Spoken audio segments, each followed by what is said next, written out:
And now we're going to move, I guess, sort of from Washington to New York with Ian Williams, as we kind of discussed U.S. policy and the Israel lobby at the UN.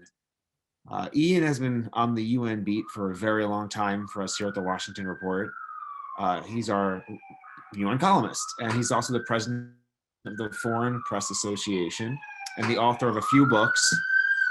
Sorry, as the police go by. Including this book right here, Untold, The Real Story of the United Nations in Peace and War, available from our bookstore.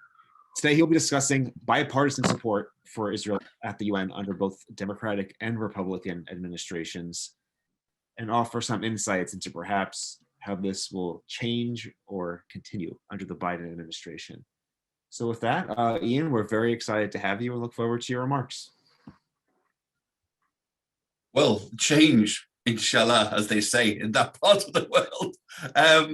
There's several things. I'm really glad I didn't do a prepared speech because I don't want to repeat what other people have done here. And there's a lot of stuff that feeds in to what we have to say about the UN. And even as we were speaking, one of the issues that came up was the influence of the lobby on, it's not just on the Middle East, it's the entire US foreign policy has been put in question by this slavish support for Israel. You can't support Israel in this sense of slavish support and support the United Nations Charter. So in effect, support of Israel involves repudiating the 1945 UN Charter that FDR and the US fought so hard for. It means challenging the whole role of international law, of humanitarian order. There's no way that the US can go to the Serbs and say, you can't treat Kosovars like that. Well, they can do, but they can't do it with a straight face when they're countenancing what's happening in the occupied territories. You can't go to Syria and say, you can't blow up people like that. It's against humanitarian law, but it's okay for our allies to use white phosphorus. You can't say it's okay for Saudi Arabia to put journalists through meat grinders and then turn around and say, but look what those Iranians are doing. It detracts from the whole point of a principled foreign policy. And each time this comes up, US foreign policy towards Turkey, is it based on whether Erdogan is a good guy or a bad guy at any given moment? No, it's based upon whether Erdogan and the Turks are sympathetic to Israel or not. Right down the line, this comes up, and we've had several egregious examples recently, in particular over Kosovo. Now, I supported independence for Kosovo in the columns of the Washington Report. I actually pointed out that the apartheid declaration applied to how the Serbs treated the Kosovars. It was quite explicit. So we support them, but then we get this deal between Serbia and Kosovo in return for them both accepting Jerusalem as the capital of Israel. So it's not due on the inherent merits of whether Kosovo deserves to be independent or not, or whether Serbia should be forced to make peace with some American pressure. It's what Israel wants, get it. Western Sahara, another issue which we've dealt with in the columns of the Washington Report for many years. I don't know what a legal effect. I think that Trump's declaration, I don't think a tweet by a deranged exiting president really counts as remaking foreign policy or international law, but his recognition, so-called, that Morocco is the titular owner of Western Sahara has no validity in international law. I don't think the State Department echoed it. I don't think they've declared on it. And one of the tests for Biden's independence will be whether he says, no, that's not true. That's an occupied territory by UN declarations and resolutions that we, the US, have supported. Western Sahara is occupied. But because Morocco has toadied up to Israel, and we come back to the key point in our international politics from the US, is that the road to Washington goes through Israel for almost every country. How they vote at the UN in regards to Israel means that they think that they will get a sympathetic hearing and the Israel lobby behind them. So it has completely deleterious effects. Morocco, because it's been a quasi let's say it's opposed Israeli policies on paper and supported them in fact for many decades now, and it's done so because that's the way it gets support in Washington. Turkey for many years supported Israel because that's the way it got support in Washington. Now Turkey doesn't feel it needs support from Washington because it can get weapons from Russia, and it's giving the finger to everybody concerned on this. But it's not a good way to think out a joined up foreign policy. And we come to South Africa, a key point. I have to confess, I started writing a book on the Israel lobby many years ago, which I wish I'd completed. Things happened, but I did a lot of research for it. And one of the things that intrigued me was how did the Congressional Black Caucus allow that Israel could be the major conduit for weapons into South Africa and for diamonds out of South Africa. So while we're calling for a boycott of South Africa, we're keeping the tap open in Israel. And I asked this question to Rabbi Arthur Herzberg at NYU just before. I said, how did you manage to keep the Congressional Black Caucus in hand? Why weren't they calling for a boycott of Israel as part of the boycott of South Africa?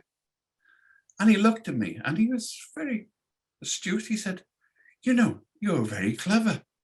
I negotiated the treaty with the Congressional Black Caucus.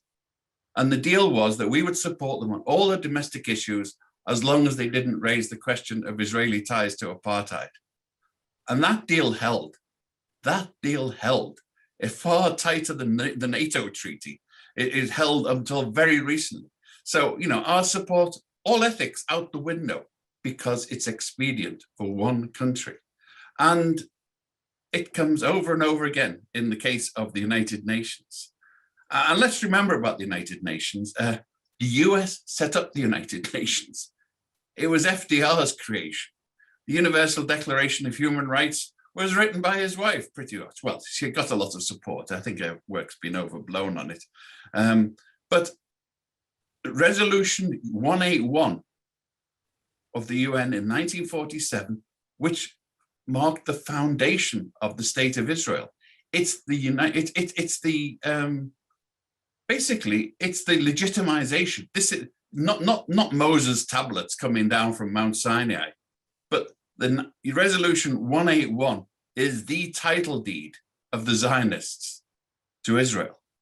There's no other document. And with the Balfour Declaration, one eccentric civil servant writing a memo to try and get support during World War I does not constitute a legitimate international transfer of, I think it was Monty Python, watery Bince waving swords from underwater is not a legitimate instrument of transfer of power. So the Balfour Declaration isn't. 181 is. And by the way, we tend to forget that Stalin and the Soviet Union were eager proponents of the foundation of Israel. But even then, I mean, I know from my researches at the UN, the Jewish Telegraph Agency was acting as a de facto pre-Israel embassy. They lobbied members. All the members of the United Nations were getting lobbied to support that resolution intensely. Huge pressure. We know they put pressure on Truman as well. But there's that been war, that war of attrition has carried on since then. And I'd sort of race forward because the one thing that the famous resolution, which is spoken with such horror and disdain, is the resolution in 1975, which declared Zionism a form of racism and racial discrimination. It was finally repealed in December 16th, 1991, and I was in the General Assembly when it happened. And let's remember the circumstances. We're talking expediency here. This was like one of those town councils in the Midwest that passes a resolution saying that from now on, pi is equal to 3. Because it was quite clear to all of the delegates that Zionism was a form of racism and racial discrimination. But not many delegates were going to get up to a US that had just pulverized Iraq and say so. I can tell you. George W. Bush wanted this resolution. Why? It was appeasement for the fact he had the temerity to stand up. He and Bob Dole had the temerity to stand up against Israel on the question of the loan guarantees. He'd actually held them down on that one. He'd faced them off. But then he met such a storm of assaults from the lobby. He thought he'd buy them off with this. It didn't work. They still hated him. They took it and ran. And it was repealed. I remember the circumstances. The president of the General Assembly was actually the Saudi ambassador. And he took a walk. It's what they call the toilet vote in the UN, the restroom vote. He went out and made sure that somebody else stood in his place because he wasn't going to be presiding over this vote. Israel afterwards got itself invited to join the West European and other group under heavy US pressure. This meant it was a regional group. It's in rotation for the Security Council. Unfortunately for Israel, the West European and other group actually has real elections.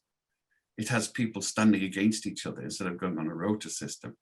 So I have to say that whatever they do, Israel is very, very unlikely to get elected because it goes to the general body of the UN because if it's a contested election. No, these are the various items that come in. So what's the disposition at the UN now? Israel spent several years at that particular time of 1990s. Likud was still smarting and being even more stupid than now. And basically it joined everybody in dissing the United Nations. And you have to remember that this anti-UN stuff with the black helicopters, it was something that was, it's automatic that American isolationists opposed the UN. One of the reasons that this came was it was the Israel lobby that decided to start cutting back on dues to the United Nations, cutting back on an international treaty obligation to punish them for supporting the Palestinian rights. And once that gap in the dike was opened, the flood came through, and we got to the position where the UN was on the verge of being defunded by the United States, where UNRWA was defunded, where UNESCO was defunded. This is all a consequence of the Israel lobby interfering to get its own way on particular issues.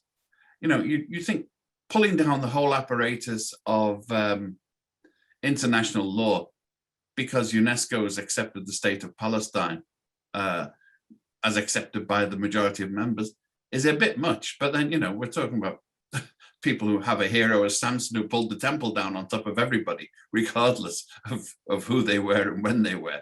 So I suppose it's the same thing with them. But the temple is still there, and they're still negotiating there. And now they are actually very active in there. They've always been active. And we've talked about the lobby, and Walter Hickson and others were discussing the means of it. It's a sort of, it's not a coherent, in lockstep body. It's an ecological subsystem of lobbies. Each of these lobbies is, think of the NRA. The NRA that has two purposes in life. One is to provide its staff and its director with a very affluent lifestyle. And the second is to get what it wants on the Second Amendment. A lot of these lobbies are the same. They are competing. So they're competing for the votes of people who hate the United Nations. They're competing for votes of the ones who support Israel tooth and nail and will go to whatever lengths to do so. And they're there all of the time. They take their donors to the United Nations. They introduce them to the Secretary General. They introduce them to the ambassador of major powers, because that's what the donors want. The donors don't just do it because they're nice people. They do it because they get pride in their community. They get medals, they get awards, they get banquets. They get told, the American Jewish Committee will give them a dinner. The Conference of Presidents of major organizations will give them an award. And they get taken to the high places of the world and shown it by the lobbyists. It's a very successful operation. And they go to the different countries. They go and bang on the doors of all the hovering nations and say, look, we're really supporting you. And these countries, often weak, fragile, will look and think, wow, major support from the US. These people control Congress. Of course we've got to. It's almost as though they've operationalized the protocols of Zion. They've persuaded these people that the protocols of Zion apply, and that the Israel lobby completely controls the US Congress and the world. And if they want to get ahead, they have to do it. And it works over and over. You look at Kosovo. Kosovo got a lot of support from Muslim countries at one point in its independence, and from others. They got support from Malaya, for example, in a big way, they and the Bosnians. All disappeared. You want to be in with the Americans, you have to go and recognize Israel and go to change your embassy. This is the pattern. The more recently, the cleverer Israeli ambassadors who've come along. Why did they come to the US? Well, for a start, they're often political rivals. The previous ambassador was someone who was a rival to Netanyahu. By being in New York, you get access to this lobby. You get access to lots and lots of contributions for your own political career back in Israel, which is what they did. And you do this by taking them to see the Secretary General. You take them to see the British ambassador. You take them to see the French ambassador. You take them all along to all of these places.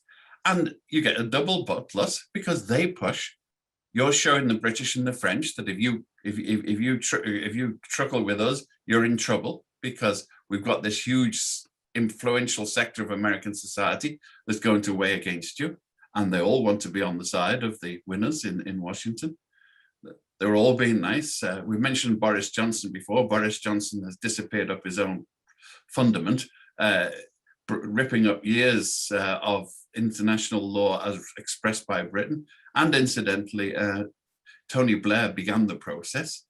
We often forget Margaret Thatcher stood for international law in most cases. She actually voted along with the others on all the Palestinian resolutions against the United States, against Dear Ronald. She voted against it because that was the international law. It took Tony Blair under the influence of Washington to go differently, which is where it's going now. So all these things have consequences. And one of the things that we need to do is to look on how to do it. And it's a war of attrition on 1,000 fronts all the way along. It's minor stuff. It's not minor stuff. You really have to look for it. I've recently raised a fuss because some of you saw in the newspapers that the oldest basket in the world found in Israel. It wasn't. It was found in the occupied territories. Why should I raise that? Where's the Palestinian lobby? What's the Palestinian mission do? Why aren't they saying, hey, that's looting. It's only a basket, but it's our basket. It's a Palestinian basket. You can't claim it as Israeli. It's a war crime to steal cultural practices like this. There's not enough people watching this. The Israelis, on the other hand, the first dereliction, and you will get a host of letters. Your editors will get a host of letters. In 1983, I did a tour of the West Bank and the occupied territories. I wrote an article about it for the Guardian, which was rather, it was a bit far out at the time, and the editor was a bit dubious about taking it. And then the letters started coming in. And it just so happened I knew the guy who did this. He was a Jewish friend of mine, in a personal friend, not a political friend by any means, and he coordinated the response. All of his list got a postcard saying, complain to the Guardian about the anti-Semitism in this article. So they all duly put in the letters complaining about anti-Semitism, but they didn't know what they were complaining about. One of them said that because I said there were mosquitoes in Jerusalem, I was clearly anti-Semitic. He'd been told you have to make a complaint, and he was looking at it, well, mosquitoes? Jerusalem? What type of rabid Nazi is this guy? I mean, this is what they were reduced to, but they were doing it. And editors don't like getting complaints. They don't emails now, of course. None of this postcard and licking a stamp and putting it on. They continually on the lookout. And that is what the Palestinians are lacking. They want a host of people because we take it for granted. We think that's silly. Why would you complain about something? Why would you complain about a basket in the West Bank?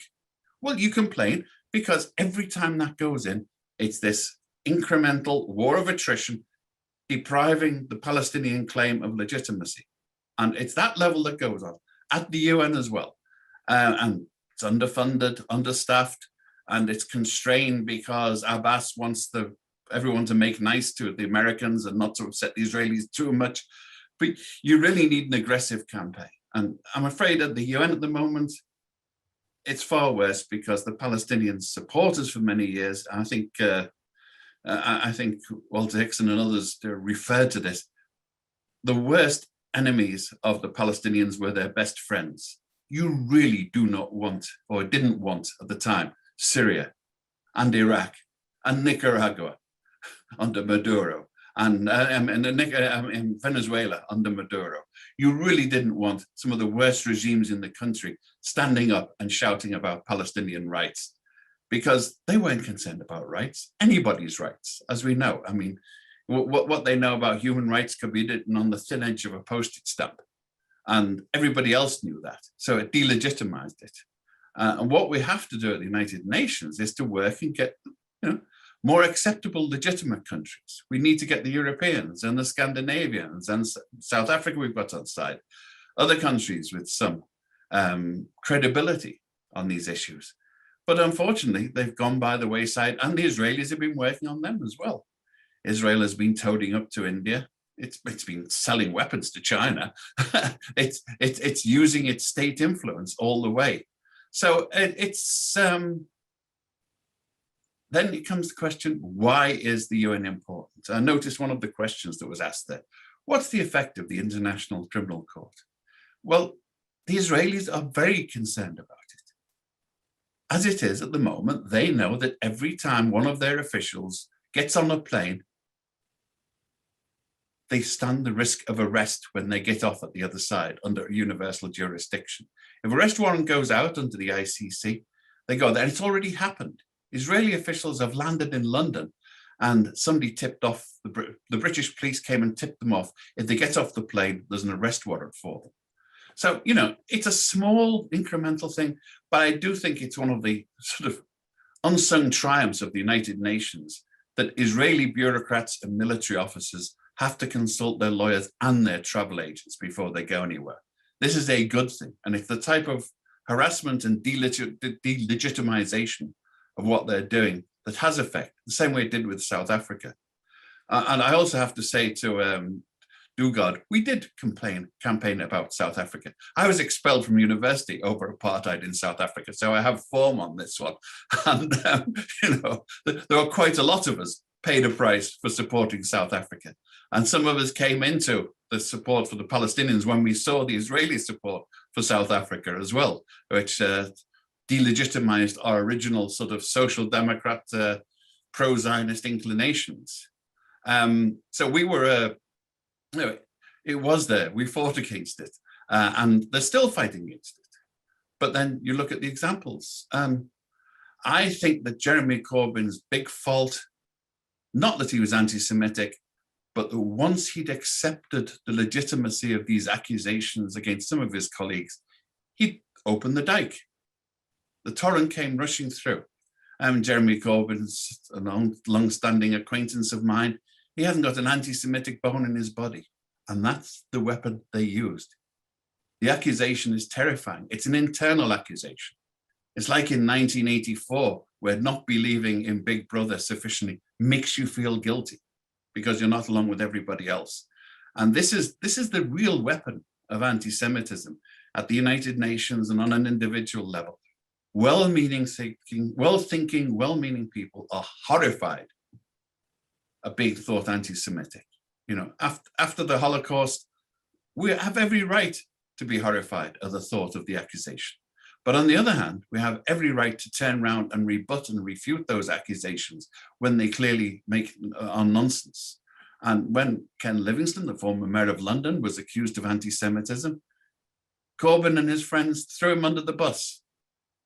That meant that they were next. The bus was coming back for them immediately afterwards, and it came back for them.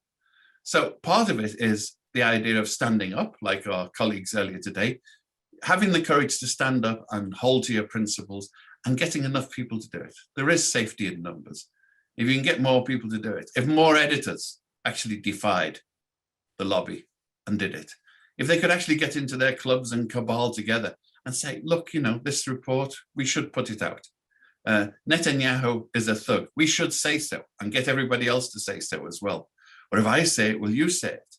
But those networks have to be built. It's difficult, and part of this conference is an attempt to point the ways to that exercise and how to work on an international level. We should be lobbying delegations at the UN. We should be lobbying the Germans. We should be lobbying the Dutch. We should be lobbying the Scandinavians, all the ones who are wobbly. We should certainly be lobbying Canada. We should certainly be lobbying Australia because they got a free pass. They have both regressed in a shocking way under US influence. Canada's lost its Security Council seat. Most Canadians don't know that Canada lost its Security Council seat for the last two attempts it tried to, because it had stopped supporting Palestine and was supporting Israeli resolutions. And, you know, the delegates out there, they're marking their card. This is a secret ballot. They couldn't hit back at the US, they couldn't back at Israel, but they could hit back at Canada, and they did. And Australia has been getting the same treatment over the years. The UK is getting the same treatment for this, and Iraq, of course. It lost several important positions that we used to take for granted on the International Criminal Court and others. But we have to encourage them. You have to build that apparatus. You have to get out there, and individuals have to take action, not just on baskets in the West Bank, but on basket cases in various capitals around the world. We should go for them and remind them, you know, there are embassies here, and they do listen to what people say. If we go lobbying to the British embassy and say, hey, you know, we've seen you.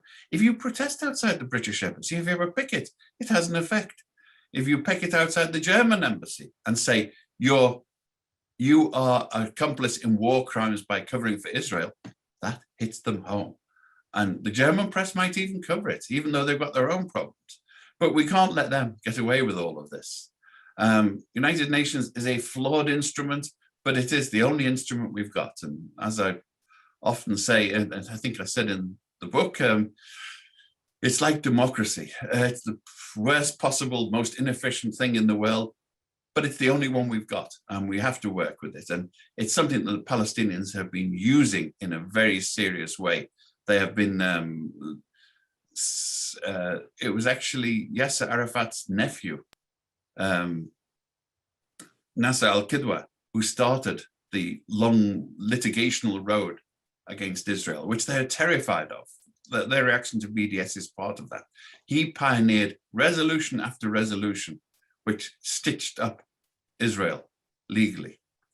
Our previous speakers are much better on this, but those whole series of resolutions, which were framed to say what Israel is doing, how it contravenes international law, how it contravenes international conventions, why support of Israel is contravention and a form of accomplice and conspiracy with Israel to defy international law.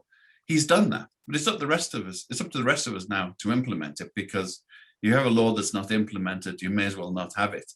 In fact, it brings the law into disrepute as well, just as US support for Israel, unconditional support, has continually degraded the stature of the United Nations and international law. Now, Biden, he has shown several signs that he's walked back. There's some funding restored for UNRWA. There's some of the other more outrageous resolutions which have been, of executive decisions, have been walked back. What does he need to do? He needs to say very firmly that by international law and previous US decisions, the settlements are illegal and Israeli activities there are illegal and in violation of the Geneva Conventions. Let's hear him say it. Then I'm convinced there might be a new era. Up till then, it's like a sumo wrestling match, and the Israel lobby is bigger than us and is heaving us out the dojo. So up till then, I don't think Joe Biden really cut to be a sumo wrestler, but who knows? He's surprised me with several of his decisions so far. We've got some hope.